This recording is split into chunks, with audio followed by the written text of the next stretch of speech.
Many thanks for staying with us and welcome back to the morning show here on Arise News. It's time now to review headlines of today's newspapers. What have you got for us, Steve? All right, Abby, we'll start with this day on Saturday, as usual, where we have the lead story, Suspend Me If You Can.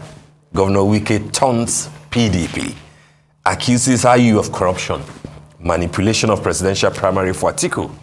Party still retains Wike, loyalist in final PCC. I mean, you know... Yeah, let's talk about this. This is more than taunting PDP. This is daring the party machinery. You're right. You know, I mean, I watched clips of what Governor Wike said on... And everybody knew that it would be something like that. You know, he's been threatening to say that, oh, if you don't accede to my demands, etc., I'm going to talk. Which in a way was almost like an anticlimax that, okay, so this is what you want, you want to talk about. And I like the way that the journalists that he assembled, at least questioned him, reminding him that he's a lawyer and a sitting governor, and you are making weighty allegations against a top, party machinery, a top party member, the chairman of your party, who obviously knows his onions. We've not had, interestingly, surprisingly too, the response of Dr. Yocha Ayu, but we know that it will come and that Atiku too will speak. But for me, this is not looking good in any way for PDP, especially for Wike himself.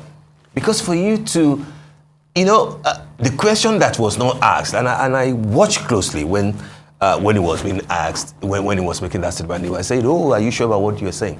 It's not about saying that I would tell you, if he dares me, if he denies it, I will tell you who gave him the money. No. The question, if he ends up in court, will be, can you prove that he collected money and pocketed it? Because your grasp is that that 1 billion... He's alluding to that, though. He's suggesting that. That's what he said clearly, in clear terms. I'm saying that how will he prove it? Sure. Because if you say that, oh, I know some businessmen, he collected the money in Lagos, let's agree without conceding that that did happen. How will you prove it? Because what the court will want is proof beyond reasonable doubt that he collected money, maybe he has his fact, but then it comes down to how does this help the party at a time that campaign is starting in a few days' time. It looks very messy for the party. It looks very messy. It looks very messy. Not a good look. It's not looking nice. But then I think it has become more of a threat. The taunt, the dare, and the threat to say that it's almost like saying, with me as a sitting governor, you are not going to get Rivers State. And I know that you won't get Lagos, because that is where Shivaji comes from. And Bode George is also there in PDP. And it's with me, not with you. And you're not going to get Kano. Anyway, PDP is stuck between a rock and a hard place with Wike in the situation, because now he's doing a tell-all. He is, daring I just people hope that and what have you. Even if he succeeds in making sure that Atiku loses, how does this help his political career? That's a good question. Except he's hoping or planning to decamp to the winning party. In which case, if it is APC, he says that he was offered a senatorial seat by the candidate of the APC and that he rejected, and that he will stay in PDP. Right. But then what will you benefit if your party and the candidate of your party loses? There have been clips of him saying, and I think that he probably thought that he would win. There were clips of him stating categorically at the campaign, at the primaries ground, that he will support anybody that emerges. Atiku has emerged, is giving conditions before he can support him. I think it will get to a stage, for an Atiku who was elected as a governor 30-something years ago, elected vice president 23 years ago, we'll be wondering that, where was Wike when I made my name, in but politics? With this, all the vitriolic tirade between, Wike and Dr. Yocha Ayu, who, of course, has also vehemently stated that he's not going anywhere. It's only Yocha Ayu that can remove himself. Absolutely. And Wike can remove him. You can force him. Atiku can't even order him, to leave. If it's an agreement, he will have to say, okay, for the sake of the party, etc., let me step down, quietly, and then let's have somebody. I'm not even sure what Wike hopes to gain by this, other than the ego tripping of, we said it that he has to leave. Because if he leaves, if he resigns without the neck meeting, it is, one of the deputies that will step in. Would that necessarily be a Wike person? And there are a number of politicians, including the former chairman, Secondos, who are not necessarily Wike people in Rivers State, former governors, etc., who says that they may not have one or two things to give as far as winning elections is concerned in Rivers State. Why does he think that without him, nothing can happen in Rivers State? We will see. Yeah. I mean, February, March, is almost here. Let's see how it goes. A lot is going to unfold. Absolutely. On top of that is the story on ASU, part of what we have discussed during the week that was. ASU begs appeal court to state judgment ordering end of strike. Obey ruling, return to classrooms, IG tells university teachers. I mean, the ding-dong will continue, they want the lecturers to respect the court ruling and then return to class immediately. You know how it is. I mean, between the time that you return to class and the time that lectures will start and resumption, announcement will be made for students you'll be talking a minimum of 1 week. Is the IG of the federal government saying that within 1 week they will not have filed a stay of execution, and make a proper appeal? They've appealed the judgment. I mean, this is not going to be a dash. It's not going to be a quick move. So 7 months down the line, we're still on it, unfortunately. That's for really students, sad. And this is the time that we have... when the elephants fight, they say, the grass suffers. Regrettably, this is the time that we have the first lady of the country, going abroad to go and celebrate the graduation, of a son-in-law. While after 7 months, people are still at home here, not knowing what will happen to them. It's such a shame, big shame. On the strip, on top of the masthead, APC, PDP unveil final list of presidential campaign cancelled. That's a story on page 14, and we can see who's running, who's not running.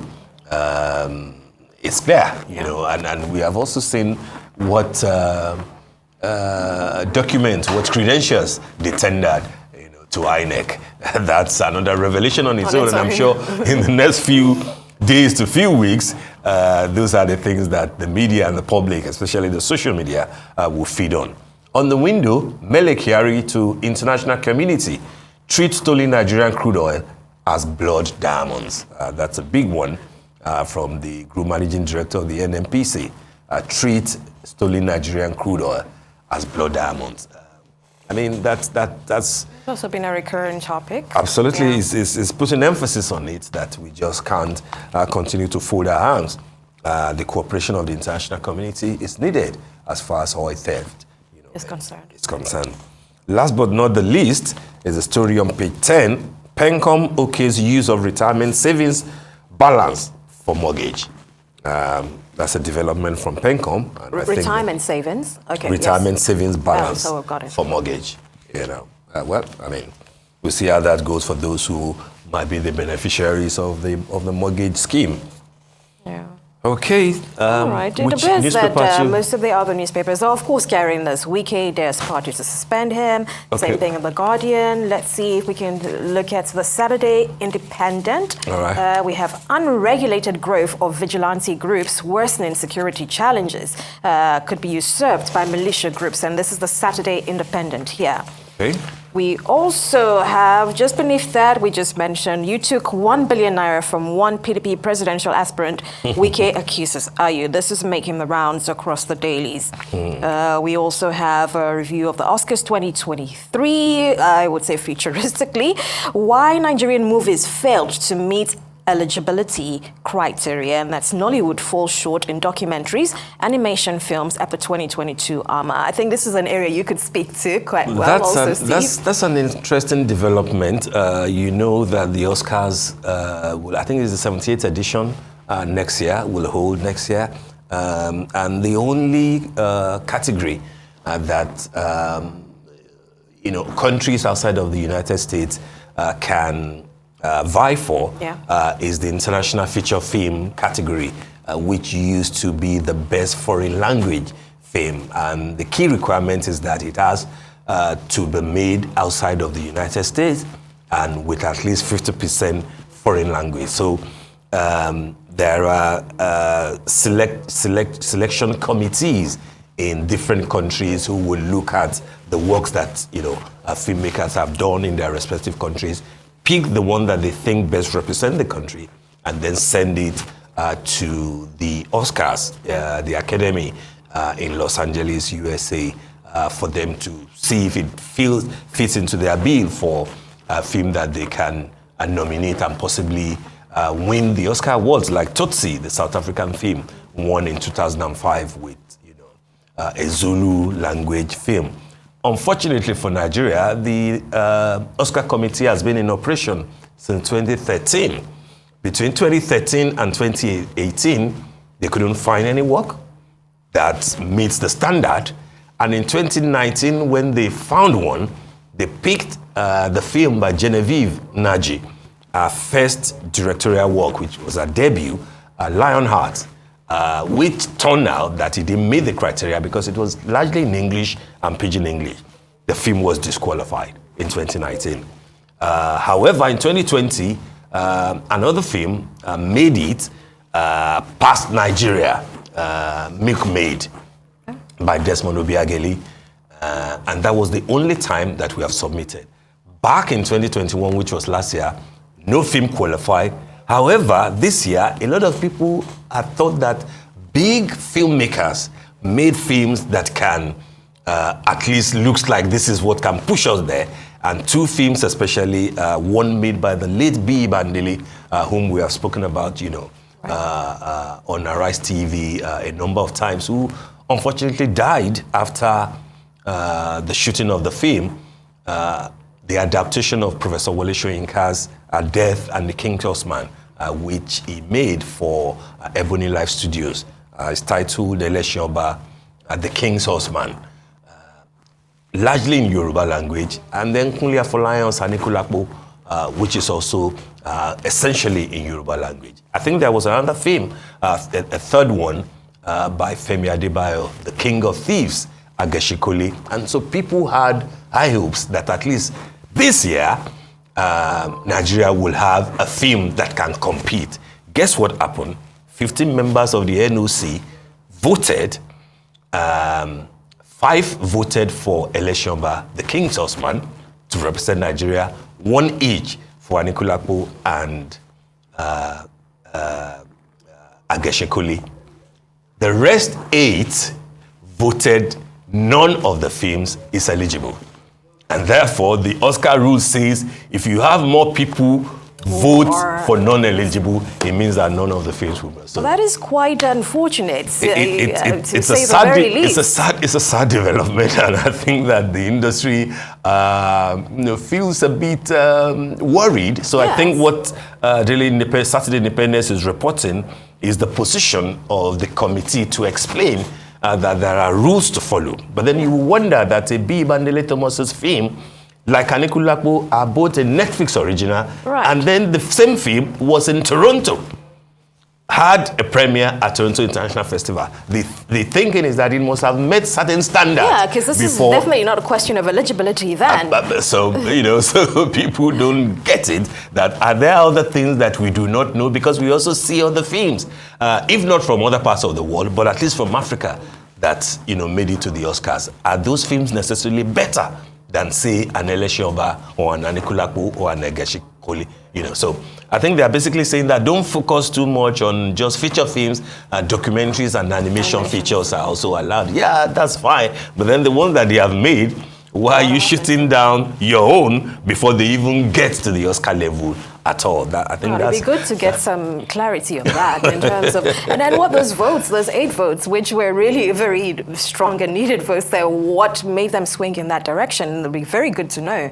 Of course, for the future of the industry. Absolutely, absolutely. Because if films like that fail to make it, what then are you expecting subsequently? You know, because if a film that can be Netflix original and that can be good enough to represent you and have a world premiere at a film festival like Toronto, you know, then what are we talking about? But then it looks like, you know, because the committee is made up of largely filmmakers themselves and people in the film industry. Maybe they have seen certain things in those movies that other people who are complaining have not seen. We don't know. Okay. Any other interesting story in Saturday Independent? On Saturday Independent, I think we're going to move on. We have something about LASMA. LASMA can't unilaterally impose fines. Tow vehicles, court rules, and of course, this is for agitation, which has also been out there for quite a bit. And I think it's a good, you know, clarification from the courts, you know, so that, because we saw the other time, you know, a LASMA officer, you know, arguing with a driver about the fact that you can use your phone or whatever. What are the rules of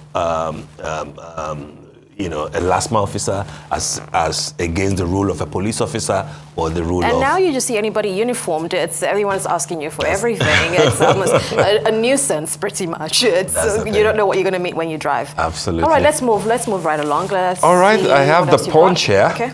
The Punch, let's look at the Punch, where the lead story says PDP begs Wike as governor alleges betrayer, 1 billion naira bribe. I mean, you can't run away. On this Saturday of the Lord, you can't run away from Wike. And the riders that Punch has, you know, are interesting. Insists party chair Atiku, former generals, conspired against him. Wike is still bitter, clearly. And he thinks that, you know, he should have won, he would have won if they had not conspired against him. Accuses IU of collecting 1 billion from unnamed presidential aspirant. Wike, playing God, wants to impose crony as party chair.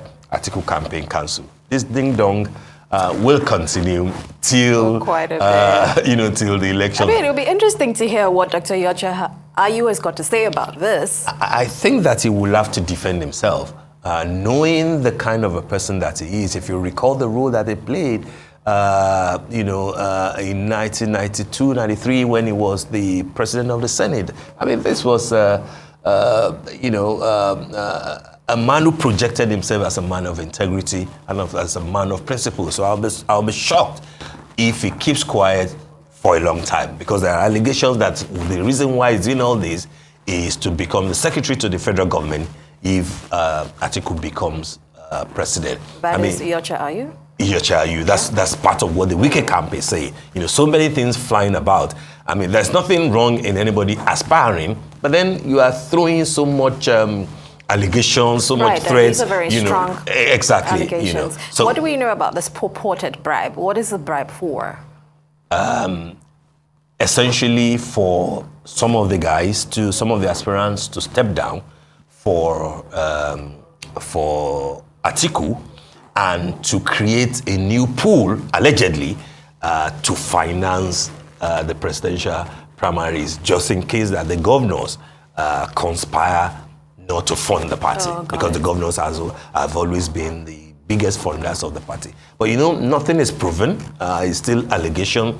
It's very weighty, and I do not think that it will end as a family affair, because you know, this is like maligning.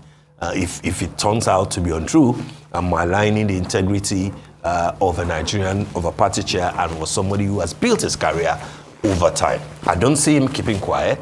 How he will now respond is another thing. Right. But then we don't know how he might be prevailed upon, so that the battle does not further affect the chances of the candidate or of the party in general. Yeah, but as things are, I think Asiwaju got it right. It looks like Atiku, if he's not careful, you know, maybe, you know, kissing the trophy. Right, absolutely, because how is this, you know, working in favor of the main opposition party? Absolutely. I mean, well, the ruling party, that is not a good look for the PDP, and honestly, this needs to be ironed out as soon as possible. Absolutely. An interesting story on page 27, human angle story on page 27 of The Punch. I thought I'll never have a life. That's an interview with a weightlifting gold medalist who is physically challenged. Right, it's a Saturday Punch. It's Saturday Punch, you know. So that's an interesting one there. Yet a bad one. 4 killed, 1 rescued in Lagos collapsed building. That was the one that's on page 12 of The Punch. That's the one that happened yesterday in Mushin. Unfortunately, 4 people died. And I think it's not exactly a new building because it contained a shop and a nightclub, you know. So the Lagos State government will just have to continue to do a lot more, much more than they are doing. We've seen the exit of the Commissioner for Physical Planning, whose ministry is in charge of things like this. But I think that is beyond just the Commissioner leaving.